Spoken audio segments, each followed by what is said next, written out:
Good afternoon, everyone. My name is Moyer. I've been a resident of Menindee for over 46 years, and in that time I have seen the place go from a thriving community of grape pickers, and where at most times at Christmas time we had anything up to 2,000 people that would come into town, grape pickers and or whatever.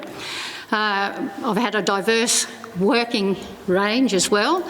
I used to work at Tandale. I was employed by the health service for 12 years. During that time, I've raised 3 daughters and 2 grandchildren. My husband and I used to go out to the lake. We had horses and carts, and we used to be camped out at the lake at Pamamaroo. My husband used to go on quite a few treks down the river, and there was always plenty of drinking water available in the dams and the creeks, etc., etc. That's all basically gone.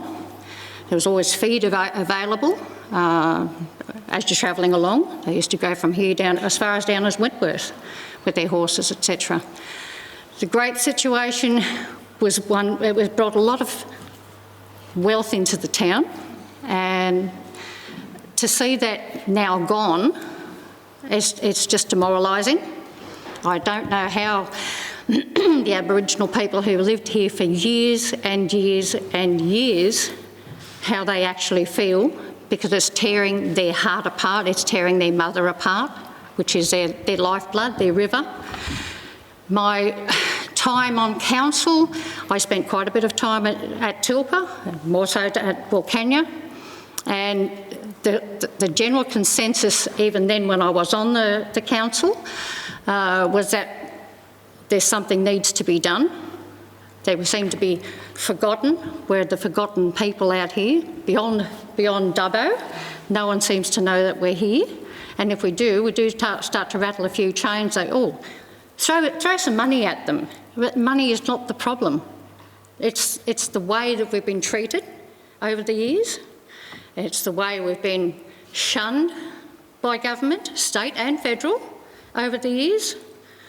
So I just really would like to see a joint effort of everyone from the far west. I mean, Central Darling Shire covers 52,000 square kilometres. That's a lot of area, and there's not that many people, okay? There's minimum 5,000, that's beside the point. At the moment, we have no representation on council. We have a general manager who might come down here maybe twice a year. He doesn't care, he lives in Sydney. He doesn't care what goes on around here. So until such time as we get representation for people who can go banging on doors and thumping tables, etc., I really think we're just a voice in the dark that gets ignored. And it's a shame, because this place was absolutely a goer. It was fantastic. It didn't matter where you went, there was water, there was people, there was friendly faces. All in out, it just seems depressing, just time after time. I mean, we had fishing competitions. We've had, kids that would just go for fishing for the day. It was just, and that's gone. And I don't know how we're going to get it back, other than start thumping tables and banging on doors and saying, listen, we're important too. Yes, okay, you might have 5,000 people that live in one street in Sydney and there's 5,000 votes, but we count too. We pay our taxes. We expect to be treated exactly the same as someone else. And that also comes down to our water situation. We're entitled to fresh, clean water, and we've been denied that fresh, clean water. Can you talk a little bit about the situation with the council? My understanding is that you haven't had what you would call a regular council for several years. Can you talk about... Yes, council was dismissed in 2013. The Department of Local Government said it was no longer viable at that particular point of time, and that they would review the situation again by 2020. Whether or not we do get another council or not, I don't know. But then there we go again. We've got no representation. We can't go... Margot at the RTC is fantastic. She does take things on board, but she's one voice. And even my time on council... What's an RTC?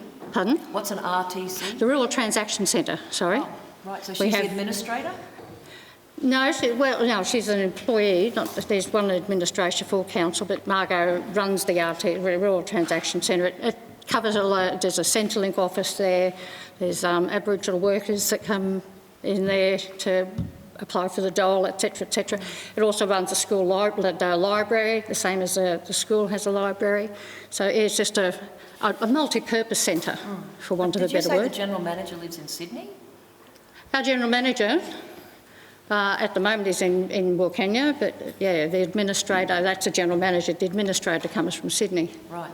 And he might make a visit maybe once a month to Wilcannia. Okay. But other than that, no, there's no representation. And as I said before,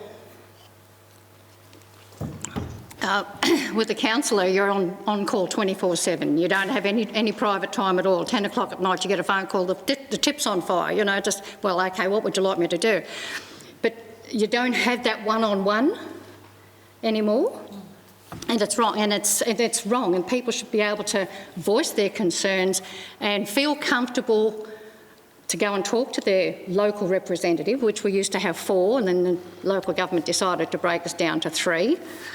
The thing with Central Darling is it's such a big area, and you have, say for instance, Ryde City Council, they have 1 hall, 1 swimming pool. Central Darling had 6 halls, 4 swimming pools, 4 towns. It's a lot to do with the little bit of money that the state government gives them in their FAG grants, financial assistance grants. Then you've got your road grants, etc.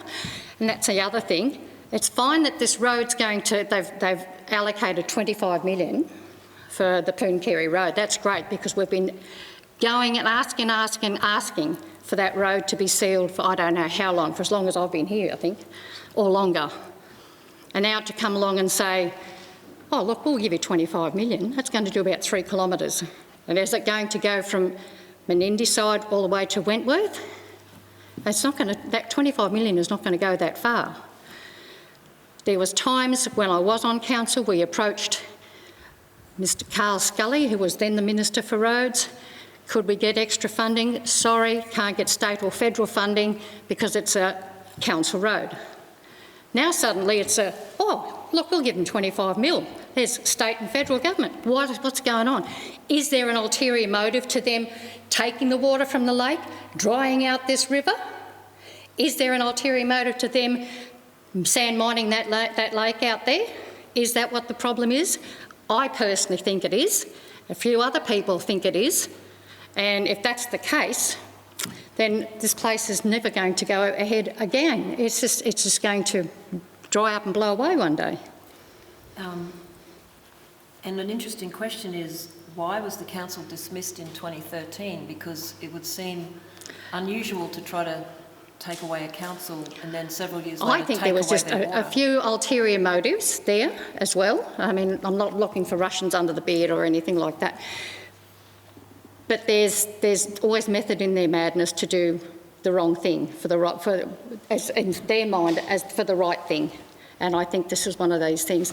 There was a bit of administration, there was problems at council, which I can't go into. I think it was pretty well known around, but I'm not going to discuss that. And it was just another slap in the face for the residents of Menindee and Wilcannia and Ivanhoe and White Cliffs to have that voice that we had taken away from us. And everything's just been taken out of our hands. We had no say in the stopping of the water down the river. We had no say in all the decimation of the grapes and the stone fruit, etc., etc. That's all just, the economy has suffered for it, and we don't know why, for the sake of upstream. Downstream it's just as bad, and it's not fair. It's not a level playing field. And I think that's what everyone wants, is just a level playing field. The fact that we need fresh water, we're entitled to fresh water, everyone's entitled to fresh water, and that's something we're not getting. Just a question about the changing of the water rules that affected the grapes. Just to be clear for anyone who's watching, was the local community ever consulted about the change in how much flows or water was allowed Because it seems that the grapevines and other local farms seem to be affected pretty quickly within a small amount of time. So does that mean that certain decisions were made that you guys didn't have any say over? I'm sorry, can you, a little bit on the deaf Yeah, side. that's okay. With the decisions about changing the water flows that eventually meant that the grapes and other farms couldn't continue to grow products. And then the salt content, I think, had a lot to do with it too. I mean, I'm not a hydrologist, I don't know. So, but I think the salt content that was starting to come up through would have had a factor with it as well. Okay. And the fact that if you can't water your plants, okay, so you cut down a little bit on this block and you cut a little bit back on that block, but eventually it all goes. Yeah. I mean, you know, table grape growers couldn't extend theirs. Dominic and Maria, they had to fall theirs. Even the orchard on the Broken Hill Road, they just couldn't get the water either. Right. So one way to get rid of someone is to cut their lifeline off, I suppose. And the lifeline in our case is the Darling River. Can you talk a bit about the personal impacts of the current water crisis? The current water crisis? Well, I know that there are some people with, it's affected their health-wise. There's quite a few people that have that can't use the water for bathing. I wouldn't want to wash a dog in some of it. It just stinks. We've been lucky to the extent that Mal Hyatt has been able to bring out some water filter systems for some people, and I think he's putting some more back around the town. What really gets up my goat is the fact that it's had to be from someone outside of town. I mean, Mal used to be a Menindee boy, and his parents were two lovely people. But why do they have to come along and help his hometown when the government has said, well, sorry, you know, we can't do anything about it? Why then do you have to rely on your fellow Australian to come along and help? And it's been fantastic that they have, because I think, honestly, the place would have been even worse than it is now. We're on water restrictions. When our lawns are dying, what sort of health is that making for us? We're all with dust storms through every day, just about. I mean, it's an ongoing ripple effect that's going to get worse and worse and worse. So we need to make sure that there is water that comes down that Darling. Get the water done in the river first. Then we'll worry about the lakes. But get the town done first. And Wilcannia and Ivanhoe, they're on the Lachlan, but Tilpa, Laos, they've got nothing. Absolutely nothing. So what gives them the right, this government, this state government, the right to turn around and deny people fresh drinking water? I'd just like to know. I'd just like to be able to say to Minister Blair, who gave you the right to do that to me? Who gave you the right to do that to everyone in this room? To my fellow residents in this town? And he got no answer. So that's just my story. Well, don't go away. Do you guys have any questions? Yeah. Yep. Excuse us. I believe you said you worked with health services for a while? The health service? Yeah. There's a lot of people with skin complaints, and a lot of people with they've become allergic to the water, for want of a better word. Or to what's in the water. Pardon?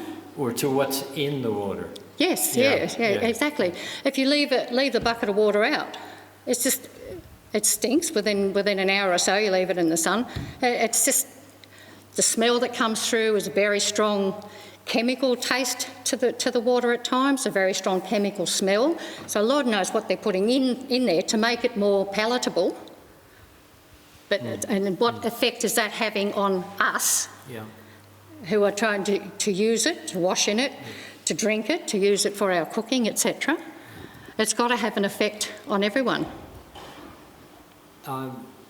There's been some indication in some of the previous hearings that there, and we've heard in other ways that there are suspected clusters of cancer and other issues. Yes, and motor neuron disease. Yes. And cancer. I lost a very good friend to motor neuron disease, and that lady was living on the river. And you know of others? Or? And I do know of others, exactly, yes. Yeah. And it's been shown that medical-wise that it does contribute towards motor neuron disease and other health issues. Yeah. Yeah. And mental health. And mental health issues as well. It's just, as I said, it's a ripple effect, and it just affects anyone and everything. And generally, would you say that from a thriving, happy they have. I mean, it's depressing now. I mean, you don't see the Menindee that I moved to all those years ago. You don't see that anymore. You don't see the happy little kids playing in the street or or up the park or anywhere else. It's just put a downer on everything, and it's demoralising. Which in turn, with your ripple effect, I mean, the mental health as well. Exactly. Yes, yeah. As well as your physical. Yeah. Thanks. Any other question? Can I just ask, do you remember there ever being motor neuron disease in this area? No. In your lifetime? No, not that I know of, and I had 12 years in health. Yeah. And so here now at the health service. They're calling it a cluster because several people have it? Yes. Yeah. It's only in the last few years, say 3 years, 4 years, 5 years, that it's become more noticeable, whether that's because people are more aware of it or whether it has this water has had the effect that it's caused. Just one last question. I'm just wondering, have you ever heard from anyone in the state government to say that they were sorry you ran out of water and no, can they help? Not one apology. Gladys came all the way to Wentworth, couldn't come the extra couple of kilometres, I mean a bit more than 2, but couldn't come up there. But we had the Minister for Water, Mr Blair, I mean just refused to come even to talk to people and had to have a police escort. I mean, come on, we're not that backwards people, okay? Needed a police escort, and then when he was confronted by the locals, we found out where he was. Oh yes, well he still had nothing much more to say. I mean, come along, if you've got something to say, come out and say it. But don't try and hide, because it makes people suspicious of what you've got to hide. Be upfront. Don't like the answer? Okay, fine. At least you got the right answer. But don't try and fob us off. And that's what we've been doing for the last 2 years or more. We've been fobbed off time and time again, and people are just fed up with it. I'm fed up with it. Okay, well, thank you so much for coming and Thank sharing you. that with us. That's really valuable. Thank you.